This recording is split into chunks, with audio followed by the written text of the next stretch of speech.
ಒಂದು ರೀತಿಯ ಆಕರ್ಷಣೆ. ಕಡಲಿನಲ್ಲಿ ಆಟ ಆಡೋದು ಅಂದ್ರೆ ಕೂಡ ಎಲ್ಲರಿಗೂ ಇಷ್ಟ.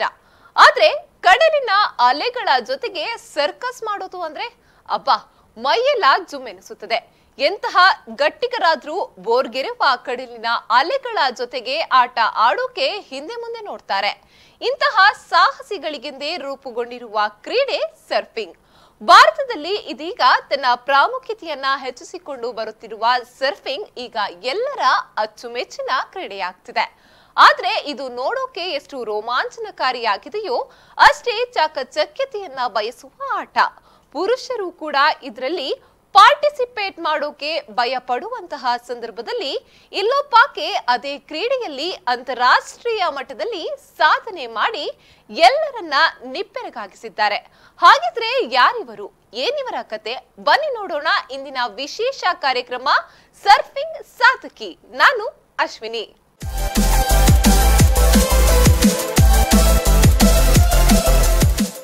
ಸರ್ಫಿಂಗ್ ಅಂದ್ರೆ ಅದೊಂದು ಸಾಹಸಿ ಕ್ರೀಡೆ. ಇದರಲ್ಲಿ ಪಳಗೋದು ಅಂದ್ರೆ ಅಷ್ಟೊಂದು ಸುಲಭದ ಮಾತಲ್ಲ, ಎಲ್ಲರಿಂದಲೂ ಸಾಧ್ಯವಾಗುವಂತಹ ಮಾತಲ್ಲ. ಆದ್ರೆ ಇಂತಹ ರೋಮಾಂಚನಕಾರಿ ಕಲೆಯಲ್ಲಿ ನೀರು ಕುಡಿದಂತೆ ಸಲೀಸಾಕಿ ಪಳಗಿರುವ ಪ್ರತಿಭೆ ಮುಲ್ಕಿಯ ತನ್ವಿ. ಹೌದು, ಸಣ್ಣ ವಯಸ್ಸಿನಿಂದಲೇ ಸರ್ಫಿಂಗ್ ನಲ್ಲಿ ಪರಿಣಿತಿಯನ್ನ ಸಾಧಿಸಿ ಅಂತಾರಾಷ್ಟ್ರೀಯ ಮಟ್ಟದ ಸ್ಪರ್ಧೆಗಳಲ್ಲಿ ಭಾಗವಹಿಸಿ ದೇಶದ ಕೀರ್ತಿ ಪತಾಕೆಯನ್ನ ಎತ್ತಿ ಹಿಡಿದಿದ್ದಾರೆ.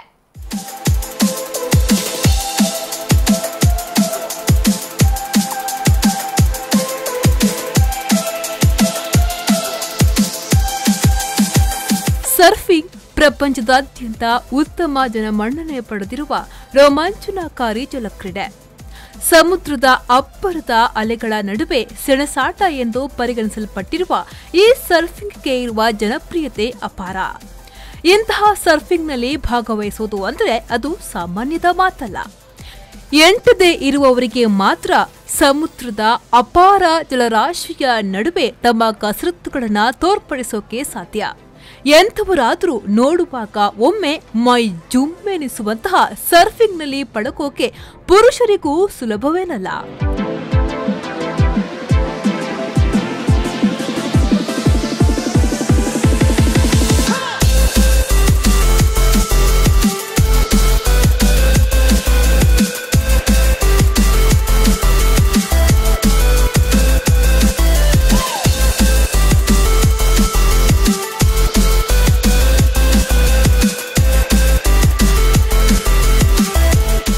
ಇಂತಹ ಸಂದರ್ಭದಲ್ಲಿ ಓರ್ವ ಹೆಣ್ಣಾಗಿ ಸರ್ಫಿಂಗ್ನಲ್ಲಿ ಪಳಗಿ ಎಲ್ಲರೂ ತನ್ನತ್ತ ನಿಬ್ಬರಿಗಾಗಿ ನೋಡುವಂತೆ ಮಾಡಿದವರು ಮುಲ್ಕಿಯ ಪ್ರತಿಭೆ ತನ್ವಿ. ಹೌದು, ಸಣ್ಣ ವಯಸ್ಸಿನಲ್ಲೇ ಸರ್ಫಿಂಗ್ನಲ್ಲಿ ಸಾಧನೆ ಮಾಡಿರುವ ತನ್ವಿ ರಾಷ್ಟ್ರೀಯ ಅಂತಾರಾಷ್ಟ್ರೀಯ ಮಟ್ಟದ ಸ್ಪರ್ಧೆಗಳಲ್ಲಿ ಭಾಗವಹಿಸಿ ದೇಶದ ಕೀರ್ತಿ ಪತಾಕೆಯನ್ನ ಮುಗಿಲೆತ್ತರಕ್ಕೆ ಹಾರಿಸಿದ್ದಾರೆ. ಮುಲ್ಕಿಯ ಕೊಳಚಿ ಕಂಬಳದಲ್ಲಿರುವ ಮಂತ್ರ ಸರ್ಫಿಂಗ್ ಕ್ಲಬ್ನ ಸದಸ್ಯೆಯಾಗಿರುವ ತನ್ವಿಯವರು ಚಿಕ್ಕಂದಿನಿಂದಲೂ ಸರ್ಫಿಂಗ್ನತ್ತ ಆಸಕ್ತಿಯನ್ನ ವಹಿಸಿದ್ರು. ಮುಲ್ಕಿಯ ಕೊಳಚಿ ಕಂಬಳದ ತನ್ನ ಅಜ್ಜನ ಮನೆಯ ಪಕ್ಕದಲ್ಲಿರುವ ಮಂತ್ರ ಸರ್ಫಿಂಗ್ ಕ್ಲಬ್ನಲ್ಲಿ ತರಬೇತಿಯನ್ನ ಪಡೆದಿದ್ರು. ಈಗಾಗಲೇ ರಾಷ್ಟ್ರೀಯ ಅಂತಾರಾಷ್ಟ್ರೀಯ ಮಟ್ಟದಲ್ಲಿ ಹಲವಾರು ಪ್ರಶಸ್ತಿಗಳನ್ನ ಪಡೆದಿದ್ದಾರೆ. ಸರ್ಫಿಂಗ್ನಲ್ಲಿ ಆಸಕ್ತಿಯನ್ನ ಹೊಂದಿರುವ ತನ್ವಿ ಇನ್ನು ಹೆಚ್ಚಿನ ಕಲಿಕೆಗಾಗಿ ಅಂತಾರಾಷ್ಟ್ರೀಯ ಮಟ್ಟದ ಸ್ಪರ್ಧೆಯ ಬಳಿಕ ಇದೀಗ ಮುಂಬೈಯಲ್ಲಿ ತರಬೇತಿಯನ್ನ ಪಡೆಯುತ್ತಿದ್ದಾರೆ. ಸಾಧಿಸೋ ಛಲ ಇದ್ರೆ ಸಮಸ್ಯೆಗಳು ಬಂದ್ರೂ ಅದು ನಗಣ್ಯವಾಗುತ್ತದೆ ಎನ್ನುವ ಮಾತೊಂದಿದೆ. ಇದಕ್ಕೆ ಕರಾವಳಿಯ ಹುಡುಗಿ ತನ್ವಿ ಜಗದೀಶ್ ಸಾಕ್ಷಿಯಾಗಿದ್ದಾರೆ.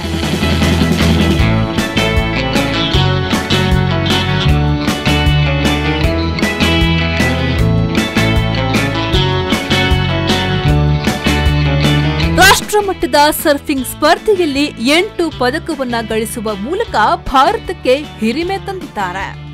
ತನ್ವಿ ಜಗದೀಶ್ ದಕ್ಷಿಣ ಕನ್ನಡ ಉಡುಪಿ ಜಿಲ್ಲೆಯ ಗಡಿ ಭಾಗವಾದ ಮುಲ್ಕಿ ಕೊಳಚಿ ಕಂಬಳದ ನಿವಾಸಿ. ತನ್ವಿ ಹುಟ್ಟಿದ್ದು ಮುಲ್ಕಿಯಲ್ಲಿ, ಬೆಳೆದದ್ದು ಸರ್ಫಿಂಗ್ ನಡೆಸುತ್ತಾ ಕಡಲ ಕಿನಾರೆಯಲ್ಲಿ. ಪಣಂಬೂರಿನ ಕೇಂದ್ರೀಯ ವಿದ್ಯಾಲಯದಲ್ಲಿ ಎಸ್ಎಸ್ಎಲ್ಸಿಯನ್ನ ಪೂರೈಸಿದ ತನ್ವಿ ಈಗ ಮಂಗಳೂರು ಶಾರದಾ ವಿದ್ಯಾಲಯದಲ್ಲಿ ದ್ವಿತೀಯ ಪಿಯುಸಿ ವಿಜ್ಞಾನ ವಿಭಾಗದ ವಿದ್ಯಾರ್ಥಿನಿ. ಅಜ್ಜ ಶ್ರೀಕರ ಕುಂದರ್ ವಿದೇಶದಲ್ಲಿ ಉದ್ಯೋಗದಲ್ಲಿದ್ದವರು. ಅವರಿಗೆ ಸಮುದ್ರದ ಒಡನಾಟ ಇತ್ತು. ಅದು ತನ್ವಿಯನ್ನ ಕಡಲ ತಡಿಗೆ ಸೆಳೆದಿದ್ರು ಮುಂದೊಂದು ದಿನ ಸಮುದ್ರವೇ ಬದುಕಾಗುತ್ತದೆ ಎಂದು ತಿಳಿದಿರಲಿಲ್ಲ. ಅಜ್ಜನ ಒತ್ತಾಯದ ಮೇರೆಗೆ 10 ವರ್ಷದವಳಾಗಿದ್ದಾಗ ಸಮುದ್ರ ಕಿನಾರೆಗೆ ಬಂದ ತನ್ವಿ ಎಲ್ಲಾ ಮಕ್ಕಳಂತೆ ಹೆದರಿದ್ಲು. ಹೆದರಿಕೆಯಿಂದಲೇ ಕಡಲಿಗೆ ಇಳಿದಿದ್ಲು. ಆಗ ಆಕೆಯ ನೆರವಿಗೆ ಬಂದಿತ್ತು ಮಂತ್ರ ಸರ್ಫಿಂಗ್ ಕ್ಲಬ್ನ ಸ್ಥಾಪಕ ಮತ್ತು ಗುರು ಸರ್ಫಿಂಗ್ ಸ್ವಾಮಿ ಮತ್ತು ಕೋಚ್ ಶಮಂತ್ ಕುಮಾರ್. ಅವರಲ್ಲಿ ಕೋಚಿಂಗ್ ಪಡೆದ ಬಳಿಕ ತನ್ವಿ ಹಿಂತಿರುಗಿ ನೋಡಿದ್ದೇ ಇಲ್ಲ. ನಾನು ಮಧುಕರ್ ಅಂತ. ಸೊ ಇಲ್ಲಿ ಮಂತ್ರ ಸರ್ಫ್ ಆಶ್ರಮಲ್ಲಿ ಆಲ್ಮೋಸ್ಟ್ ಒಂದು 2-3 ಇಯರ್ಸಿಂದ ಇಲ್ಲೇ ಇದ್ದೀನಿ. ಸೊ ಹಾಗೆ ತನ್ವಿನೂ ಆಲ್ಮೋಸ್ಟ್ ಲೈಕ್ 3 ಇಯರ್ಸಿಂದ ನೋಡ್ತಾ ಇದ್ದೀನಿ. ಸೊ ಹಾಗೆ ನೋಡ್ತಾ ಇರುವಾಗ so she has represented the sport in all over various international ಫೋರಮ್ಸಲ್ಲಿ ಇಂಟ್ರೊಡ್ಯೂಸ್ ಅವಳು ಕಂಪ್ಲೀಟಾಗಿ ಪಾರ್ಟಿಸಿಪೇಟ್ ಮಾಡಿದ್ದಾಳೆ. ಸೊ ಪಾರ್ಟಿಸಿಪೇಟ್ ಮಾಡ್ತಾ ಇದ್ದಾಳೆ, ಇನ್ನೂ ಆಲ್ಮೋಸ್ಟ್ ಎಲ್ಲ ಕಡೆಯಲ್ಲಿ ವಿನ್ ಆಗ್ತಾ ಬರ್ತಾ ಇದ್ದಾಳೆ. So but one thing to be noted is ಇಲ್ಲಿ Mantra surf ashram is supporting really good and also ಇಲ್ಲಿ DC ಅವರೆಲ್ಲ ಸಪೋರ್ಟ್ ಮಾಡ್ತಾ ಇದ್ದಾರೆ. ಸೊ ಹಾಗೆ ಈ ಸ್ಪೋರ್ಟ್ ಎಲ್ಲರಿಗೂ ಗೊತ್ತಾಗ್ತಾ ಇಲ್ಲ, ಯಾವ ಥರ ವರ್ಲ್ಡಲ್ಲಿ ರೆಕಗ್ನೈಸ್ ಆಗ್ತಾ ಇದೆ, ಯಾವ ಥರ ವರ್ಲ್ಡಲ್ಲಿ ಡೆವಲಪ್ ಆಗ್ತಾ ಇದೆ. So no one knows about this. So ವರ್ಲ್ಡಲ್ಲಿ ಸಿಕ್ಕಾಪಟ್ಟೆ ಫೇಮಸ್ ಆಗಿರುವಂಥದ್ದು ಈ ಸ್ಪೋರ್ಟನ್ನು ಇಂಡಿಯಾಗೆ ಒಂಥರ ತಂದು ಆಲ್ಮೋಸ್ಟ್ ಲೈಕ್ ಎಲ್ರಿಗೂ ಒಂದು ಪರಿಚಯ ಮಾಡಬೇಕಂತ ಹೇಳ್ಕೊಂಡು ತನ್ವಿದ ಆಸೆ ಇದೆ. And we to have that interest, same interest. So also ಹುಡುಗಿ ಒಂದು ಆಲ್ಮೋಸ್ಟ್ ಲೈಕ್ ದೇಶದ್ದು ಒಂದು almost like daughter, India's daughter ಅಂತ ಹೇಳ್ಬೋದು. So she is representing India and also winning it in different places. So ಆವಾಗ ಒಂದು ಗೌರ್ಮೆಂಟ್ ಈ ಸಮೌಟ್ ಲೈಕ್ ಶಟಲ್ ಬ್ಯಾಡ್ಮಿಂಟಲ್ಲಿ ಸೈನಾ ನೆಹ್ವಾಲ್ಗೂ ಸಪೋರ್ಟ್ ಮಾಡ್ದಂಗೆ, ಹಾಗೆ PV ಸಿಂಧುಗೆ ಸಪೋರ್ಟ್ ಮಾಡ್ದಂಗೆ. ಸೊ ಈ ಸ್ಪೋರ್ಟನ್ನು ರೆಕಗ್ನೈಸ್ ಮಾಡಿಕೊಂಡು ಹಾಗೆ ಈ ಸ್ಪೋರ್ಟನ್ನು ಎಲ್ಲರಿಗೂ ಪರಿಚಯ ಮಾಡಿಕೊಂಡು so government has to support ಈ ಸ್ಪೋರ್ಟನ್ನು. ಮುಲ್ಕಿಯ ಜಗದೀಶ್ ಕವಿತಾ ದಂಪತಿಯ ಪುತ್ರಿಯಾದ ತನ್ವಿ ಇದೀಗ ಸರ್ಫಿಂಗ್ ನಲ್ಲಿ ಅಂತಾರಾಷ್ಟ್ರೀಯ ಮಟ್ಟದಲ್ಲಿ ಹೆಸರು ಮಾಡಿರುವ ಪ್ರತಿಭೆ.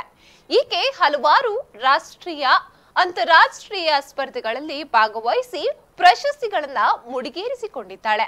ಇಷ್ಟು ಸಾಲದೆನ್ನುವಂತೆ ಮುಂದಕ್ಕೂ ಸಾಕಷ್ಟು ಸಾಧನೆಗಳನ್ನ ಮಾಡುವ ಹುಮ್ಮಸ್ಸಿನಲ್ಲಿದ್ದಾಳೆ. ಮನೆ ಪಕ್ಕದಲ್ಲಿರುವ ವಿಶಾಲ ಸಮುದ್ರ ತೀರವೇ ಈಕೆಯ ಈ ಸಾಹಸಕ್ಕೆ ಪ್ರೇರಣೆ. ಹೌದು, ಬಾಲ್ಯದಲ್ಲಿ ಎಲ್ಲ ಮಕ್ಕಳು ಇತರ ಕ್ರೀಡೆಗಳತ್ತ ಮುಖ ಮಾಡಿದ್ರೆ ತನ್ವಿಯ ಮನಸ್ಸು ಮಾತ್ರ ಸರ್ಫಿಂಗ್ನತ್ತ ಹೊರಳಿತು. ಮನೆ ಪಕ್ಕದಲ್ಲಿರುವ ಕಡಲ ತೀರ ಈ ಕ್ರೀಡಾಸಕ್ತಿಗೆ ಸೂಕ್ತ ವೇದಿಕೆ ಒದಗಿಸಿತು.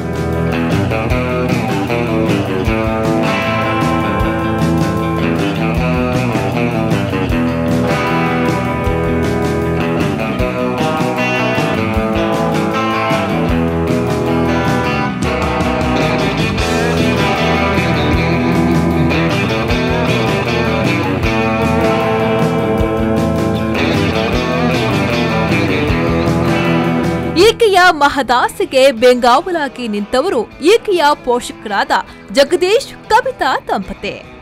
ಹೌದು, ಬಾಲ್ಯದಿಂದಲೇ ಮಗಳ ಕ್ರೀಡಾಸಕ್ತಿಗೆ ಬೆಂಬಲವಾಗಿ ನಿಂತು ಈಕೆಯ ಸಾಧನೆಗೆ ಪೂರಕ ಪ್ರೋತ್ಸಾಹವನ್ನ ನೀಡುತ್ತಾ ಬಂದವರು. ಇದರ ಪರಿಣಾಮವಾಗಿಯೇ ತನ್ವಿ ಇಂದು ಈ ಮಟ್ಟದ ಸಾಧನೆಯನ್ನ ಮಾಡಲು ಸಾಧ್ಯವಾಗಿರುವುದು. ಜೊತೆಗೆ ಈಕೆಗೆ ತರಬೇತಿ ನೀಡಿರುವುದು ಮಂತ್ರ ಸರ್ಫಿಂಗ್ ಕ್ಲಬ್. ಮಂಗಳೂರಿನಿಂದ 30 ಕಿಲೋಮೀಟರ್ ದೂರದಲ್ಲಿರುವ ಮುಲ್ಕಿಯಲ್ಲಿ ಮಂತ್ರ ಸರ್ಫಿಂಗ್ ಕ್ಲಬ್ ಇದೆ.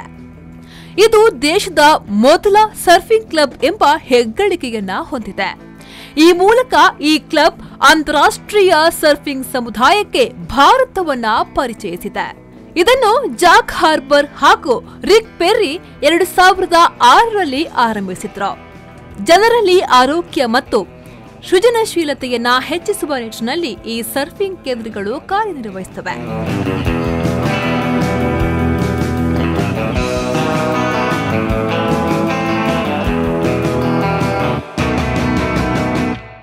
ಹಾಯ್, ನಾನು ಕಿರಣ್ ಕುಮಾರ್ ಅಂತ. ಇಲ್ಲಿ ಮಂತ್ರ ಸರ್ಫ್ ಕ್ಲಬ್ಬಲ್ಲಿದ್ದೀವಿ. ಸೊ ಮಂತ್ರ ಸರ್ಫ್ ಕ್ಲಬ್ಬು ಇಂಡಿಯಾದ ಫಸ್ಟ್ ಸರ್ಫಿಂಗ್ ಕ್ಲಬ್. ಇದು ಮುಲ್ಕಿಲೇ ಇದೆ. 2003ರಲ್ಲಿ ನಾವು ಸ್ಟಾರ್ಟ್ ಮಾಡಿದ್ದು ಇದನ್ನು. ಆಮೇಲೆ ಇಲ್ಲಿ ಇಲ್ಲಿ ನಮ್ಮದು ಸರ್ಫಿಂಗ್ ಸ್ವಾಮೀಸ್ ಫೌಂಡೇಶನ್ ಅಂತ ಇದೆ. ಅದರಲ್ಲಿ ಅರೌಂಡ್ 40 ಕಿಡ್ಸ್ ಇದ್ದಾರೆ. 40 ಕಿಡ್ಸ್ಗೆಲ್ಲ ನಾವು ಟ್ರೈನಿಂಗ್ ಮಾಡ್ತೀವಿ. ಅವ್ರಿಗೆಲ್ಲ ಫ್ರೀ ಬೋರ್ಡು, ಸ್ವಿಮ್ಮಿಂಗು, ಜಾಕೆಟ್ ಎಲ್ಲ ನಾವು ಟ್ರೈನಿಂಗ್ ಎಲ್ಲ ಫ್ರೀ ಅವ್ರಿಗೆ. ಸೊ ಅವ್ರಿಗೆಲ್ಲ ಒಳ್ಳೆ ಪ್ಲ್ಯಾಟ್ಫಾರ್ಮ್ ಕೊಡ್ತೀವಿ ಟು ಬಿಕಮ್ ಗುಡ್ ಆ್ಯಥ್ಲೀಟ್ಸ್ ಆ ಥರ. ಫಾರ್ ಎಕ್ಸಾಂಪಲ್ ತನ್ವಿ ಅವಳು ಸ್ವಲ್ಪ ಒಂದು 7-8 ವರ್ಷದಿಂದ ಸ್ಟಾರ್ಟ್ ಮಾಡಿದ್ದು. ಸ್ಟಾರ್ಟ್ ಮಾಡಿ ಅವಳು ಮೊದಲು ಸ್ವಿಮ್ಮಿಂಗ್ ಕತ್ತಲು, ಆಮೇಲೆ ಇಲ್ಲಿ ಸ್ಟ್ಯಾಂಡಪ್ ಪ್ಯಾಡ್ಲಿಂಗ್ ಹೇಳ್ಕೊಟ್ಟು ಅವಳು 6 to 7 ಕಂಟ್ರಿನ she has represented India in different countries. ಆಮೇಲೆ ನಾವು ನಮ್ಮ ಕಡೆಯಿಂದ ಎಷ್ಟಾಗತ್ತೆ ಅಷ್ಟು ಸ್ಪಾನ್ಸರ್ಗೆ ವಿ ಆರ್ ಹೆಲ್ಪಿಂಗ್. ಆಮೇಲೆ ಇಲ್ಲಿ ಮಂಗಳೂರು DC ಅವರೆಲ್ಲ ಹೆಲ್ಪ್ ಮಾಡಿದ್ದಾರೆ. ಇಟ್ ವುಡ್ ಬಿ ನೈಸ್, ಇನ್ನೂ ಸ್ವಲ್ಪ ಸಪೋರ್ಟ್ ಇದ್ದರೆ then we can do little bit more for ಇವರೆಲ್ಲ ಮಕ್ಕಳಿಗೆಲ್ಲ ಮಾಡ್ಬೋದು. ದಿನನಿತ್ಯದ ಕಾರ್ಯವೈಖರಿಯೊಂದಿಗೆ ಇವು ಒಂದು ಭಾಗವಾಗಿದ್ದು, ಸರ್ಫಿಂಗ್ ಜತೆ ಇಲ್ಲಿ ಧ್ಯಾನ ಹಾಗೂ ಜಪಮಾಲೆಯೊಂದಿಗೆ ಜಪಿಸುವ ಕಾರ್ಯವೂ ಆಗುತ್ತಿದೆ. ಇದರಿಂದಲೇ ಈ ಸರ್ಫಿಂಗ್ ಕ್ಲಬ್ ವಿಭಿನ್ನವಾಗಿ ತನ್ನನ್ನ ಗುರುತಿಸಿಕೊಂಡಿದೆ. ಈ ಕೇಂದ್ರದ ಮುಖ್ಯ ಉದ್ದೇಶ ಆಧ್ಯಾತ್ಮಿಕ ಆರೋಗ್ಯ ಕಾಪಾಡುವುದಾಗಿದೆ. ಸ್ಥಳೀಯ ಹಳ್ಳಿಯ ನಿವಾಸಿಗಳೊಂದಿಗೆ ಸೇರಿಕೊಂಡು ಇಲ್ಲಿ ವಾರ್ಷಿಕ ಉತ್ಸವಗಳನ್ನು ಹಮ್ಮಿಕೊಳ್ಳಲಾಗುತ್ತದೆ. ಇದಲ್ಲದೆ ಇಲ್ಲಿ ಆಧ್ಯಾತ್ಮಿಕ ಜೀವನ ಹಾಗೂ ಆಧ್ಯಾತ್ಮಿಕ ಮಾರ್ಗದಲ್ಲಿ ಜೀವನ ಕ್ರಮ ನಡೆಸುವ ವಿಧಾನವನ್ನ ಹೇಳಿಕೊಡಲಾಗುತ್ತದೆ. ದೇಶದ 15 ಸದಸ್ಯರೊಂದಿಗೆ ಇದರ ಆರಂಭ ಆಗಿದ್ದು, ಕಳೆದ 15 ವರ್ಷದಿಂದ ಇದು ನಿರಂತರವಾಗಿ ಕಾರ್ಯಾಚರಣೆ ಮಾಡುತ್ತಿದೆ. ಅಂದಿನಿಂದಲೂ ಇವರು ಸರ್ಫಿಂಗ್ನಲ್ಲಿ ಉನ್ನತ ಜ್ಞಾನ ಹಾಗೂ ಜೀವನ ಕ್ರಮ ಕಲಿಸಿಕೊಡುವ ಕಾರ್ಯವನ್ನ ಮಾಡಿಕೊಂಡು ಬರುತ್ತಿದ್ದಾರೆ. ಇಂತಹ ಸಂಸ್ಥೆಯ ಮೂಲಕ ತರಬೇತಿ ಪಡೆದ ತನ್ವಿ ಇದೀಗ ಇಡೀ ದೇಶವೇ ತಲೆ ಎತ್ತಿ ತುರುಗಿ ನೋಡುವಂತಹ ಸಾಧನೆಯನ್ನ ಮಾಡಿದ್ದಾಳೆ. ಈಕೆಗೆ ಸೆಣಸಾಟ ಏನಿದ್ರು ಸಮುದ್ರದ ನೀರಿನೊಂದಿಗೆ ಕಾದಾಡಲು ಅಬ್ಬರದ ಅಲೆಯೇ ಬೇಕು. ಅಲೆ ಇಲ್ಲದೆ ಇದ್ರೆ ಸಪ್ಪೆ ಮೋರೆ ಹಾಕುತ್ತಾಳೆ. ಕಡಲ ತಡಿಗೆ ಇಳಿದ್ರೆ ಈಕೆಗಾಗಿ ಸಮುದ್ರ ಬೋರ್ ಕರೆಯುತ್ತದೆ. ಆಗಲೇ ಈಕೆ ಕಾಲಿಗೆ ಪೆಡಲ್ ಕಟ್ಟಿಕೊಂಡು ಸಮುದ್ರಕ್ಕೆ ಜಿಗಿಯುತ್ತಾಳೆ. ಅಲೆಗಳೊಂದಿಗೆ ಕಸರತ್ತನ್ನ ನಡೆಸುತ್ತಾಳೆ. 10 ವರ್ಷದಿಂದಲೇ ಸಮುದ್ರದ ನಂಟು ಬೆಳೆಸಿಕೊಂಡ ತನ್ವಿ ಈಗ ಜಗತ್ತು ಬೆರಗಾಗುವಂತೆ ಬೆಳೆದಿದ್ದಾಳೆ. ಅರ್ಥಾತ್ ಸರ್ಫಿಂಗ್ ಸ್ಪರ್ಧೆಯಲ್ಲಿ ಪ್ರಪಂಚವೇ ಅಚ್ಚರಿ ಪಡುವ ಸಾಧನೆಯನ್ನ ಮಾಡುತ್ತಿದ್ದಾಳೆ.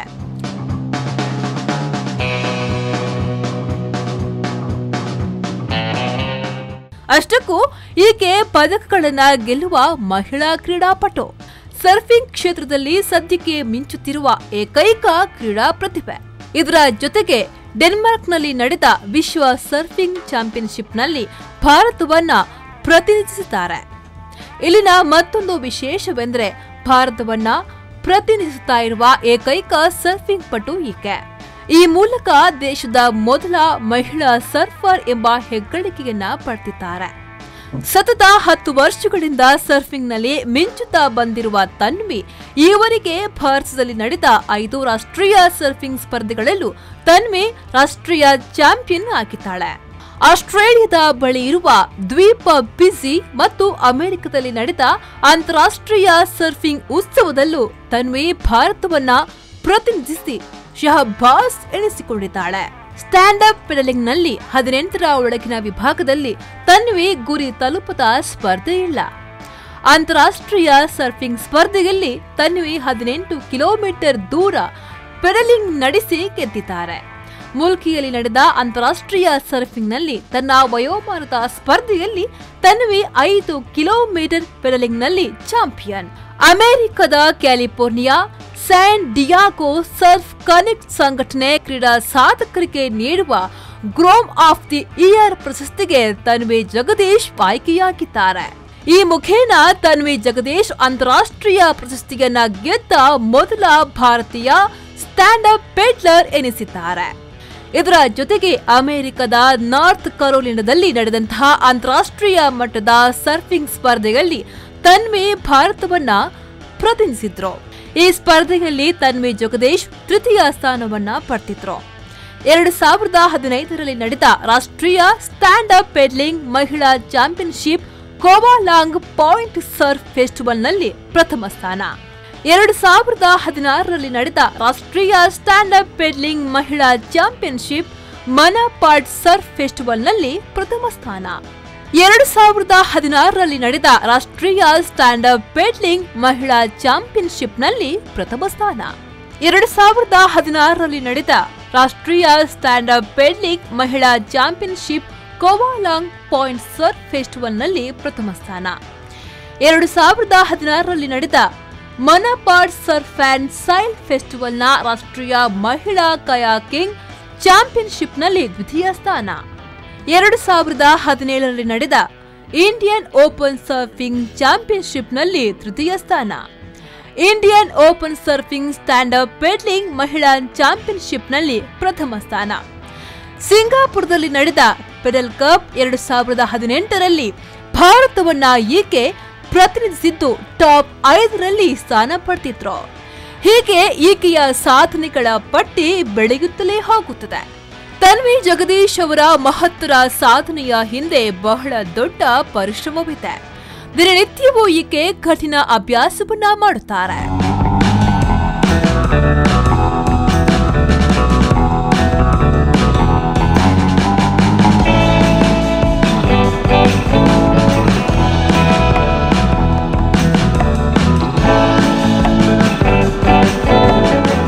ಸೊ ಕಳೆದೊಂದು 6-7 ಇಯರ್ಸಿಂದ ನಾನು ಇಲ್ಲಿದ್ದೀನಿ. ಆ್ಯಂಡ್ ತನ್ವಿನ ನಾನು ಸಣ್ಣ ಹುಡುಗಿ ಇದ್ದಾಗಲಿ ನಾನು ನೋಡಿದ್ದೀನಿ. And I have seen how much has practice for all the events. ಮತ್ತು any of the events like ಫಿಜಿಯಲ್ಲಿ ಪಾರ್ಟಿಸಿಪೇಟ್ ಮಾಡಿದ್ದಾಳೆ, ಡೆನ್ಮಾರ್ಕಲ್ಲಿ ಪಾರ್ಟಿಸಿಪೇಟ್ ಮಾಡಿದ್ದಾಳೆ, ಯುನೈಟೆಡ್ ಸ್ಟೇಟ್ಸಲ್ಲಿ ಪಾರ್ಟಿಸಿಪೇಟ್ ಮಾಡಿದ್ದಾಳೆ. And she has always done pretty good ಇಂಡಿಯಾಗೆ. So what we like to see in India is more kids like her getting support from everyone. ಯಾರಾದರೂ ಅಷ್ಟೇ ಒಂದು ಅಪ್ಕಮಿಂಗ್ ಆ್ಯಥ್ಲೀಟ್ಸ್ನ ನೋಡಿ ಅವರ ಪೊಟೆನ್ಷಿಯಲ್ ನೋಡಿದರೆ we hope that they support. So that is why ನಾವು surfing Swami foundation ಅನ್ನೋದನ್ನು ಶುರು ಮಾಡಿದ್ದು, which trains more then 40 to 50 kids ಇವಾಗ ಸದ್ಯದಲ್ಲಿ. So we help them with equipments ಆಗಿರ್ಬೋದು ಅಥವಾ ಸರ್ಫಿಂಗ್ ಆಗಿರ್ಬೋದು, ಕೋಚಿಂಗ್ ಆಗಿರ್ಬೋದು. So we help them. ಈಕೆಯ ದಿನದ ಆರಂಭದಲ್ಲಿ ಮೊದಲು ಪ್ರಾಣಾಯಾಮ, ಯೋಗದ ನಂತರ ಪೆಡಲಿಂಗ್ ನಿಯಮಿತವಾಗಿರುತ್ತದೆ. ಇವರ ಹೆತ್ತವರು ಸುರತ್ಕಲ್ನ NITK ಬಳಿ ವಾಸವಿದ್ದಾರೆ. ತನ್ವಿ ನಿತ್ಯವೂ ಮುಲ್ಕಿಯ ಕೊಳಚಿ ಕಂಬದಲ್ಲಿ ಇರುವಂತಹ ಮಂತ್ರ ಸರ್ಫಿಂಗ್ ಕ್ಲಬ್ನಲ್ಲಿ ಸರ್ಫಿಂಗ್ ತರಬೇತಿ ಪಡೆಯುತ್ತಾರೆ. ಇದಕ್ಕಾಗಿ ಅಜ್ಜಿ ಮನೆ ಮುಲ್ಕಿಯಲ್ಲಿ ತನ್ವಿ ವಾಸವಾಗಿದ್ದಾರೆ. ಹೆತ್ತವರೊಂದಿಗೆ ಕಳೆಯಲು ಭಾನುವಾರ ಸರ್ಫಿಂಗ್ಗೆ ಬಿಡುವು ಮಾಡಿಕೊಂಡಿದ್ದಾರೆ. ತನ್ವಿ ಕಾಲೇಜಿಗೆ ಹೋಗುವುದು ಮಧ್ಯಾಹ್ನ 12 ಗಂಟೆಯಿಂದ ಸಂಜೆ 4 ಗಂಟೆಯವರೆಗೆ ವಿಶೇಷ ತರಗತಿ. ಬಳಿಕ ಮತ್ತೆ ಸರ್ಫಿಂಗ್. ಬೆಳಗ್ಗೆ 7 ಗಂಟೆಯಿಂದ 11 ಗಂಟೆ ಹಾಗೂ ಸಂಜೆ 4ರಿಂದ 7 ಗಂಟೆಯವರೆಗೂ ಸರ್ಫಿಂಗ್ ತರಬೇತಿ. ಹೀಗೆ ಕಠಿಣ ಪರಿಶ್ರಮದ ಮೂಲಕ ತನ್ವಿ ಅಭ್ಯಾಸವನ್ನ ಮಾಡುತ್ತಿದ್ದಾರೆ.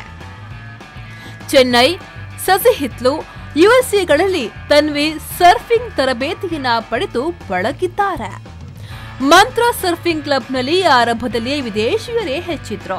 ಆದ್ರೆ ಈಗ ನಮ್ಮ ದೇಶದವರು ಹೆಚ್ಚಾಗಿ ಕಲಿಯಲು ಬರುತ್ತಿದ್ದಾರೆ. ಆಸ್ಟ್ರೇಲಿಯಾದ ಇಂಡಿಯನ್ CG ಐಸ್ಲ್ಯಾಂಡ್ನಲ್ಲಿ 2016ರಲ್ಲಿ ನಡೆದ ಅಂತಾರಾಷ್ಟ್ರೀಯ ಪಂದ್ಯದಲ್ಲಿ ಭಾರತವನ್ನ ಪ್ರತಿನಿಧಿಸುವ ಅವಕಾಶ ಸಿಕ್ಕಿದ್ದು ನನ್ನ ಬದುಕಿನ ಅವಿಸ್ಮರಣೀಯ ಘಟನೆ ಎನ್ನುವುದು ತನ್ವಿ ಅವರ ಮಾತು. ಸರ್ಫಿಂಗ್ ಹಾಗೂ ಬೀಚ್ ಸ್ವಚ್ಛತೆ ಬಗ್ಗೆ ದೇಶದಾದ್ಯಂತ ಜನರಲ್ಲಿ ಜಾಗೃತಿ ಮೂಡಿಸುವ ಕನಸು ಹೊತ್ತಿರುವ ತನ್ವಿ ಆತ್ಮವಿಶ್ವಾಸ ಇದ್ರೆ ಯಾರು ಬೇಕಾದರೂ ಈ ಸಾಧನೆಯನ್ನ ಮಾಡಬಹುದು. ಆರಂಭದಲ್ಲಿ ನನಗೂ ಎಲ್ಲರೂ ಹೇಳಿದ್ರು, ಹುಡುಗಿಯರಿಗೆ ಇದು ಕಷ್ಟ, ಆದ್ರೆ ಸಮುದ್ರದ ಮೇಲಿನ ಪ್ರೀತಿ ಎಲ್ಲ ಕಷ್ಟವನ್ನ ದೂರ ಮಾಡಿತು. ಈ ಸ್ಪೋರ್ಟನ್ನು ಸಪೋರ್ಟ್ ಮಾಡಿದ್ರೆ ಅವಳು ಭವಿಷ್ಯನೂ ಒಳ್ಳೆಯದಾಗುತ್ತೆ. And there are lot of aspirants who are coming up, ಅವರಿಗೂ ಸಪೋರ್ಟ್ ಮಾಡ್ದಂಗೆ ಆಗುತ್ತೆ. ನೆಕ್ಸ್ಟ್ ಒಲಿಂಪಿಕ್ಸಲ್ಲಿ ಈ ಸ್ಪೋರ್ಟ್ ಬಂದಾಗ if they are supporting right from now itself, so ಏನಾಗುತ್ತೆ ಅಂದರೆ ನೆಕ್ಸ್ಟ್ ಅವಳಿಗೂ ಪ್ರಾಕ್ಟೀಸ್ ಮಾಡುವಾಗ ನಾನು ಸ್ಪಾನ್ಸರ್ಶಿಪ್ಪಿಗೆ ಹುಡುಕಬೇಕು, ಇಲ್ಲ ಸಮ್ವಾಟ್ ಲೈಕ್ ಹಣ ಒಟ್ಟು ಮಾಡಬೇಕು, ಈವೆಂಟಿಗೆ ಇಷ್ಟು ಹಣ ಆಗುತ್ತೆ, 3 ಲಕ್ಷ ಆಗುತ್ತೆ, 6 ಲಕ್ಷ ಆಗುತ್ತೆ. ಸೊ ಆ ಹಣನ್ನೆಲ್ಲ ಸಮ್ವಾಟ್ ಲೈಕ್ ಅವಳ ತಲೆಯಲ್ಲಿರುತ್ತೆ. ಸೊ ನಾವು ಮೊನ್ನೆ ಮಾತಾಡುವಾಗ ಸಮ್ವಾಟ್ ಲೈಕ್ ಈ ಥರ ಹೇಳಿದ್ಲು, like she wanted some money ಅಂತ ಹೇಳ್ಕೊಂಡು. ವಾಂಟೆಡ್ ಸಮ್ ಮನಿ ಅಂತ ಹೇಳುವಾಗ we should find some sponsors. ಒಂದೇ ಸರಿ 3 ಲಕ್ಷ 6 ಲಕ್ಷ ಅಂತ ಹೇಳುವಾಗ ಯಾರು ಸ್ಪಾನ್ಸರು ಮುಂದೆ ಬರಲ್ಲ. ಸೊ ಆ ಸ್ಪಾನ್ಸರ್ಸನ್ನು ಸಮ್ವಾಟ್ ಲೈಕ್ ಗೌರ್ಮೆಂಟನ್ನು ನೋಡಿದರೆ, ಒಂಚೂರು ಪಾರ್ಟ್ ಆಫ್ ಗೌರ್ಮೆಂಟ್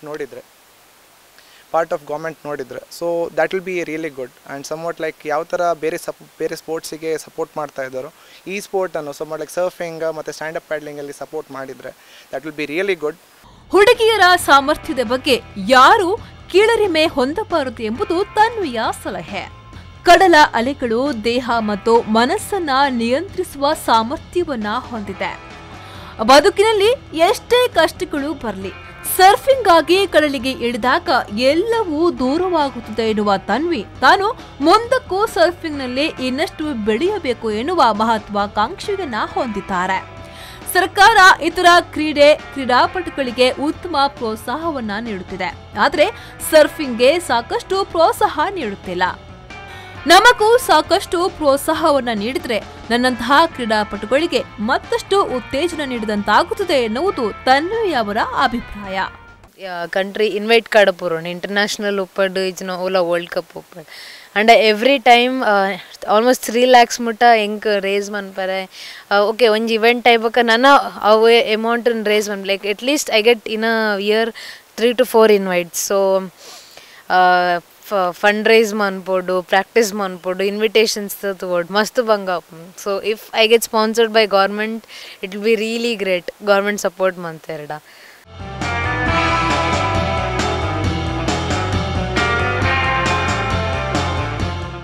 ನೋಡಿದ್ರಲ್ಲ ವೀಕ್ಷಕರೇ, ಇದು ಅಲೆಗಳೊಂದಿಗೆ ನಿತ್ಯ ಸೆಣಸಾಡಿಕೊಂಡು ಇಡೀ ವಿಶ್ವವೇ ಬೆರಗಾಗುವಂತೆ ಮಾಡಿರುವ ತನ್ವಿ ಜಗದೀಶ್ ಅವರ ಸಾಧನೆಯ ಕತೆ. ಈಗಾಗಲೇ ಕರಾವಳಿಯ ಕೀರ್ತಿ ಪತಾಕೆಯನ್ನ ಹಾರಿಸಿರುವ ತನ್ವಿ ಅವರ ಮೂಲಕ ಮತ್ತಷ್ಟು ದಾಖಲೆಗಳು ನಿರ್ಮಾಣವಾಗಲಿ ಎಂದು ಆಶಿಸುತ್ತಾ ಇಂದಿನ ಸಂಚಿಕೆಯನ್ನ ಮುಕ್ತಾಯಗೊಳಿಸುತ್ತಿದ್ದೇನೆ. ಮುಂದಿನ ಕಾರ್ಯಕ್ರಮದೊಂದಿಗೆ ಮತ್ತೆ ನಿಮ್ಮನ್ನ ಭೇಟಿ ಮಾಡುತ್ತೇನೆ. ನಿರಂತರ ಸುದ್ದಿ, ಮಾಹಿತಿ, ಮನೋರಂಜನೆಗಾಗಿ ನೋಡ್ತಾ ಇರಿ V4 ನ್ಯೂಸ್. ಮುನ್ನಡಿ ಮುನ್ನಡೆಗಾಗಿ ವಂದನೆಗಳು.